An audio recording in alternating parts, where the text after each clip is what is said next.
এই গাইজ মিয়াকেইটাই এনে নকয় আমি একো কৰিব নোৱাৰোঁ। সঁচা কথা, আমি একো কৰিব নোৱাৰোঁ। আমি কেৱল পাৰোঁ ইউটিউবত চাই ইয়াৰ দৰে স্ক্ৰীণত দেখিছেনে এইজন ইয়াৰ দৰে স্পাইৰেল পটেটো যে আলু ভাজা ভাইৰেল যে হৈ আছে দীঘলী পুখুৰী পাৰত, এইটো বনাব পাৰোঁ। তাত বাৰে আমি একো কৰিব নোৱাৰোঁ। হা, মই এটা কথা বুজি নাপালোঁ যে এই যে আলু ভাজা স্পাইৰেল পটেটো যি বনাইছে, এইটো কোনো ধৰণৰ নেচা যি আছে নেচা ইছ্যুৰ কোনো ধৰণে সিহঁতৰ দৰে কিবা নতুন কিবা আৱিষ্কাৰ কৰা নাই। এইটো বহুত পুৰণা। ইউটিউবত আপোনালোকে ইউটিউবত মাৰি চাওক, চাৰ্চ কৰি চাওক, গুগলত চাৰ্চ কৰি চাওক। আৰু এইফালে মুম্বাই, বেংগলোৰ, এই কেলকাতা ছাইডৰ এইবিলাক পুৰণা হৈ গ'ল। নাজানো এইটো কোনটো নতুন এইটো ৰেচিপি লৈ আহিছে স্পাইৰেল পটেটো। হা, ইমানে ভিৰ মানে, আৰু কিমান মানে ইউটিউবাৰবোৰ মানে একদম মিডিয়াবোৰ মানে ইউটিউবাৰ কোনো মানে ইমান ইউটিউবাৰ গৈছে তাৰমানে কি ভিডিঅ' বনাবৰ কাৰণে তাৰ লগত। হা, তাৰ সেইখন দোকানত মানে ইমানেই ভিৰ লগাই দিছে, মানে দোকানত মানে প্ৰত্যেক ইউটিউবত চাব নোৱাৰি, ফেচবুকত মানে প্ৰত্যেকজন ইউটিউবাৰ অসমত যিমান ইউটিউবাৰ আছে চবে মানে ভিডিঅ' বনাব গৈছে। কেৱল ময়ে যোৱা নাই চাগে, কাৰণ এইবিলাক মই আগতে খাই পাইছোঁ। এইবিলাক আগতে মুম্বাই, কেলকাতা, এইফালে আমাৰ বেংগলোৰ, তামিলনাডু, হায়দৰাবাদ এইবিলাক মানে চবতে এইফালে পুৰণা হৈ গৈছে। এইবিলাক চব জেগাতে পায়। এইটো কোনো ধৰণৰ নতুন বস্তু নহয়। এটা আলুত 50 টকা কামাই আছে। তাৰ ওচৰতো এখন দোকান আছে স্পাইৰেল পটেটো বনাই আছে। তাৰ ওচৰতো এখন দোকান আছে, মই জনাত তাৰ ওচৰতো এখন বোলে স্পাইৰেল পটেটো ভিউ ল'ৰাজনে বনায়। হা, কিন্তু তাৰ দোকানত কিয় ভিৰ নাই ইমান? কাৰণ তাৰ লগত কোনো ধৰণৰ ছোৱালী বা তাৰ ঘৈণীয়েকজনী লৈ অহা নাই, সি বিয়া পতা নাথাকে। হা, সেইকাৰণে তাৰ দোকানত নাই। কাৰণ ইয়াৰ দোকানত তাৰ ঘৈণীয়েকজনী আছে। হা, আৰু ধুনীয়া দেখিবলৈ।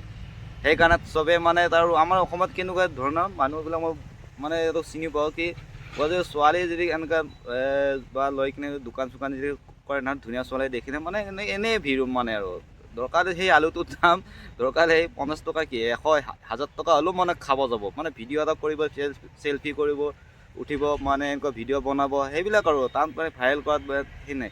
এইটো কোনো ধৰণৰ নতুন বস্তু নহয়, এইটো একদম পুৰণা বস্তু। হা, স্পাইৰেল পটেটো একদম চব জেগাতে অল ইণ্ডিয়া মানে অল ইণ্ডিয়াত পায়। কেৱল আমাৰ অসমতে যে এই এতিয়া আহিছে, আৰু এই ছোৱালীজনী থকাৰ কাৰণে, তাৰ ঘৈণীয়েকজনী থকাৰ কাৰণে ভাইৰেল হৈছে, বাকী একো নহয়। তাৰ ওচৰতো দোকান আছে, ইও বনায়, কিন্তু তাৰ দোকানত মানুহৰ ভিৰ নাই। কাৰণ তাত ধুনীয়া ছোৱালী নাই, সেইকাৰণে ভিৰ নাই। গম পাইছে? এইবিলাক মানে মই ইমান এটা ইণ্টাৰভিউ লৈছে মিডিয়াই, মানে তাৰ পিছে পিছে লাগি কিনে ইণ্টাৰভিউ লৈছে। ইমান ডাঙৰ মানে কি ইমান ডাঙৰ বস্তু বনাই পেলালে নেকি? হা, আজি আলু 1 কেজিৰ দাম 30 টকা যদি হয়, 30 টকা দোকানত যদি আপুনি আলু 1 কেজি কিনিব যায়, তেতিয়াহ'লে দোকানীজনে কি ক'ব? ইমান দাম বাঢ়িলেনে আলু 1 কেজি? ইমান দাম 25 টকা 20 টকা দি মানে দাম খেলিব। হা, আলুৰ দাম কিয় বাঢ়িলে ইমান? সেইজন কিন্তু অসমীয়া দোকান। হা, আৰু অসমীয়াক মাৰে, এইটো মই জানো। কিন্তু সেই 25 টকা আলু তাৰমানে দাম খেলোঁতে বা কমত দিবনে বা সেইটো কৰোঁতে, কিন্তু আজি এটা আলু, হা, তাকো বাকলিটো নুগুচায়, হা, এটা আলু, এই এটা আলু 50 টকা আজি দীঘলী পুখুৰী পাৰত খাই আছে মানুহে। কাৰ কাৰণে? এই ছোৱালীজনী থকাৰ কাৰণে। ইমানে মোৰ কিন্তু সেই 1 কেজি আলু কিন্তু 25 টকা 30 টকা দিবৰ কাৰণে মানুহে টান পায়। কিন্তু এটা আলু 50 টকা আলু খায়। তাত কি আছে? তাত কি আছে? একো নাই, কেৱল ফটো, ভিডিঅ' আৰু বাছ ছোৱালীজনী চাবৰ কাৰণে আৰু সেই ল'ৰাজনক চাবৰ কাৰণে, বাকী একো নাই। এইবিলাক বস্তু বহুত পুৰণা বস্তু। আমাৰ মানে এইবিলাক ভাইৰেল কৰি একো লাভ নাই। ভাইৰেল কৰি একো লাভ নাই। য'ত নেকি ভাইৰেল কৰিব লাগে, বহুত অসমীয়া মানুহে বহুত দোকান দিছে, নিজে নিজৰ কিবা চব্জি দোকান আছে, কিবা চাহ দোকান দিছে, সেইবিলাক ভাইৰেল কৰা। যিবিলাক মানে দুখীয়া ঘৰৰ মানে একদম হেৰি বহুত এনেকুৱা মাইকী মানুহ, বহুত সৰু সৰু ল'ৰা ছোৱালী বহুতে দোকান দি আছে। কিছুমানে নিমকি খাই কিনে দিনটো বহি থাকে, সেইবিলাক ভাইৰেল কৰক। আজি যোৱাকালি এটা মই ভিডিঅ' চালোঁ যে সৰু ল'ৰা এটাই ছেভেনত পঢ়ি থকা, 7ম শ্ৰেণীত পঢ়ি থকা ল'ৰা এটাই নেমু পানী বিক্ৰী কৰি নেমু মানে চৰ্বত বিক্ৰী কৰি আছে। সেইবিলাক ভাইৰেল হ'ব লাগে। এইটো কিবা নতুন বস্তু নেকি স্পাইৰেল পটেটো? কিন্তু এটা আলুত 50 টকা কামাই আছে। চিন্তা কৰক 1 কেজি আলুত কিমান টকা কামাই আছে। এইটো কোনো ধৰণৰ নতুন বস্তু নহয়, ইমান ভাইৰেল কৰিবলৈ বস্তু নহয়। তাৰ ওচৰতো দোকানখন আছে, তাৰ তাতো যাওক, বুজিছে? সিও বিক্ৰী কৰি আছে, সেই একে বস্তু বিক্ৰী কৰি আছে। তাৰ ওচৰতো এখন স্পাইৰেল পটেটো দোকান আছে, তাতো যাওক, তাতো খাওক। মই এইটো কোৱা নাই যে স্পাইৰেল পটেটো খাব নালাগে, যে যাওক, কিন্তু এই ছোৱালী দেখি কিনে কাৰোবাৰ দোকানত মানে ধুনীয়া ছোৱালী এজনী আছে সেই বুলি নাযাব।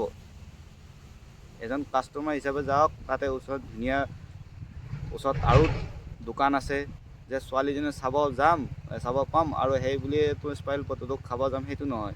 এইবিলাক বস্তু কোনো ধৰণৰ নতুন বস্তু নহয়, কোনো নতুন ৰেচিপি নহয়। আৰু যিকিনে ইউটিউবাৰে মানে কৈছে বা নতুন ৰেচিপি ভিডিঅ' ভিউজ পাবৰ কাৰণে ভিডিঅ' বনাই আছে কেইটামান টকাৰ কাৰণে, এইবিলাক নহয়। এইটো নতুন বস্তু কোনো নহয়, কাৰণ এইবিলাক এনে মুম্বাই বেংগলোৰ ছাইডৰ এইবিলাক মানে বহুত পুৰণা হৈ গ'ল। হায়দৰাবাদী এইবিলাক চব বহুত পুৰণাই হৈ গ'ল। আগতে খাই মানুহে এইবিলাক পাহৰিয়ে গৈছে কিছুমানে। এইটো কোনো ধৰণৰ নতুন বস্তু নহয়, গমাইছে? এইবিলাক বহুত পুৰণা হৈ গ'ল, এইটো নতুন ৰেচিপি নহয়। এইটো যে নাছা ইছৰোৰ দৰে নতুন বস্তু আৱিষ্কাৰ কৰা নাই তে, গমাইছে? এইটো কোনো ধৰণৰ নতুন মানে একদম যিটো ইছৰোৰ যেনে আমাৰ এইটো ইছৰোৰ নাছাৰ দৰে একদম নতুন বস্তু মানে এইটো আৱিষ্কাৰ কৰি মানে দীঘলী পুখুৰীত মানে হেৰি কৰা নাই। এইটো নতুন বস্তু নহয়, একদম পুৰণা হৈ গৈছে। এইবিলাক কি ভাইৰেল কৰি থাকিব লাগে? এটা ফেচবুকটো চাবই নোৱাৰি, মানে ইউটিউব চাব নোৱাৰি, মানে একদম সেয়ে আৰু এই এটাই চব মানে ইউটিউবাৰ মানে তাতেই লাগি আছে, বেলেগ আৰু কাম নাই আৰু তাতেই লাগিছে। য'ত নেকি লাগিব লাগে তাত লগা নাই। এনে আমাৰ মিয়াকেইটাই নকয় আমি একো কৰিব নোৱাৰোঁ, সেই সঁচা কথা। কেৱল আমি ইউটিউবত ভিডিঅ' চাই কিনে স্পাইৰেল পটেটো বনাইছোঁ, বাছ তাতে ধুনীয়া এজনী ছোৱালী ৰাখি দিছোঁ, বাছ তাতে খাব কিনে মানুহে ভিডিঅ' চেল্ফি ল'বৰ কাৰণে তাতে গৈছে। একদম শদিয়াৰ পৰা ধুবুৰীলৈকে চব মানুহ তাতে, ইউটিউবাৰ যিমান ইউটিউবাৰ আছে চব তাতেই মৰিব গৈছে। তাতে আৰু খায় আৰু এটা আলু 50 টকা, দে খা। আলু ভাজা আৰু খাই পোৱা নাছিল। এনেই আলু ভাজা হ'লে এটা আলু 1 কেজি কিনিব গ'লে 25 টকা 30 টকা দাম খেলাই থাকা, কিন্তু এটা আলু 50 টকাৰ কাৰণে তাতে খাব দৌৰি আছে। বা বহুত দূৰৰ পৰা আহিছোঁ বোলে তাতে খাব কাৰণে, শদিয়াৰ পৰা বা ধুবুৰী তিনিচুকীয়াৰ পৰা আহি কিনে স্পাইৰেল পটেটো তাতে দীঘলী পুখুৰীত খাবৰ কাৰণে আহিছে। এইবিলাক ভাইৰেল কৰি কি লাভ? য'ত নেকি যিবিলাক ভাইৰেল তাৰ ওচৰতো দোকান আছে, তাত কিয় নাখায়? কাৰণ তাত ছোৱালী নাই ন, ধুনীয়া ছোৱালী নাই। সেইকাৰণে। এইখিনি আছিল ভিডিঅ'টো, আৰু শ্বেয়াৰ কৰি দিব ভিডিঅ'টো।